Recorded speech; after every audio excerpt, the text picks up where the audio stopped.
Shalom saudaraku, selamat berjumpa kembali dalam program Marturia Ministry. Hari ini dengan sukacita boleh kita kembali lagi menikmati kehidupan yang Tuhan karuniakan. Hari ini kita juga boleh bersyukur bersama dengan saudara-saudara kekasih kita di tanggal 13 Agustus ini yang boleh mengalami pertambahan usia.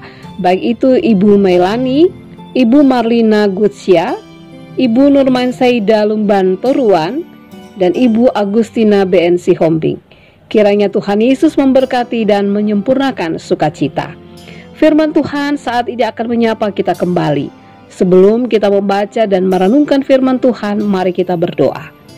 Bapa yang sungguh baik, terima kasih karena perkenan-Mu memungkinkan kami membaca dan merenungkan firman Tuhan.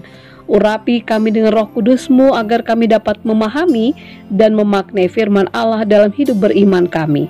Di dalam nama Tuhan Yesus Kristus kami berdoa.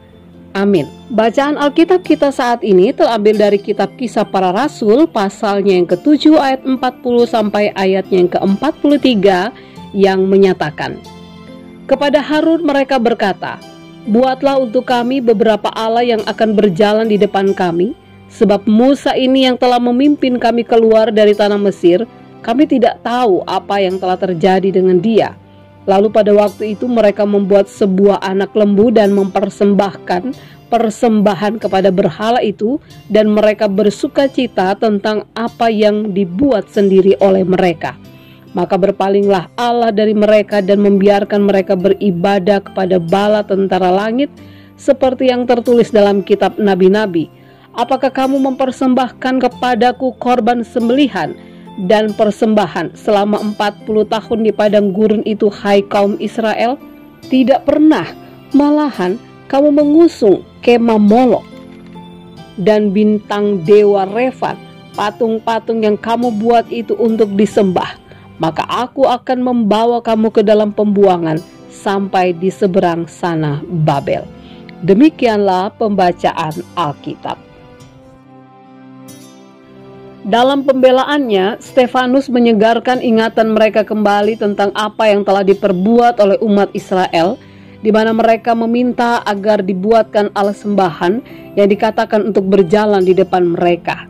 Kesabaran mereka untuk menanti Musa seolah-olah sudah habis, karena mereka beranggapan bahwa Musa sudah pergi dan kini mereka kehilangan seorang pemimpin.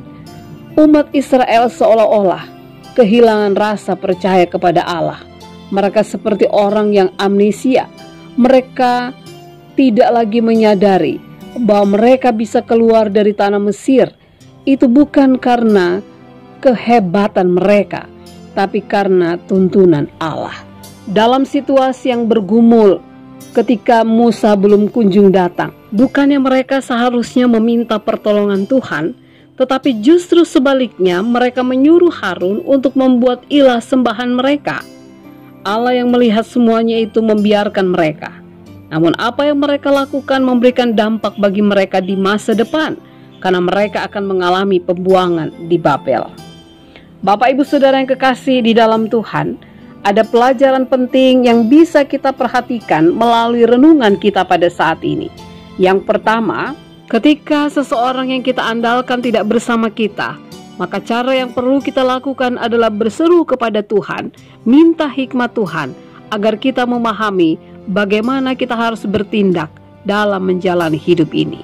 Hal yang kedua, ketidaksabaran dan bertindak gegabah itu akan merugikan hidup kita, dan dampaknya bukan hanya pada hari ini, tetapi juga bisa sampai ke masa depan. Karena itu belajarlah untuk menjadi orang yang sabar, untuk melihat cara Allah berkarya dalam hidup kita. Yang ketiga, jangan pernah menggantikan keberadaan Allah dengan apa yang kita pandang baik, apalagi itu dengan ciptaan manusia, karena itu pertanda kita melawan Allah. Amin. Bapak Ibu Saudara yang kekasih dalam Tuhan, mari kita berdoa. Terima kasih Bapa untuk firman-Mu yang sudah mengingatkan kami kembali. Mampukanlah kami Bapa agar kami menjadi pribadi yang memahami dan senantiasa bertindak dengan hikmat Allah, sehingga apa yang kami kerjakan hari ini Tuhan menjadi berkat bagi kehidupan kami, bukan hanya hari ini tapi juga di masa yang akan datang. Di dalam nama Tuhan Yesus Kristus kami berdoa. Amin. Selamat beraktivitas Bapak Ibu Saudara yang kekasih di dalam Tuhan.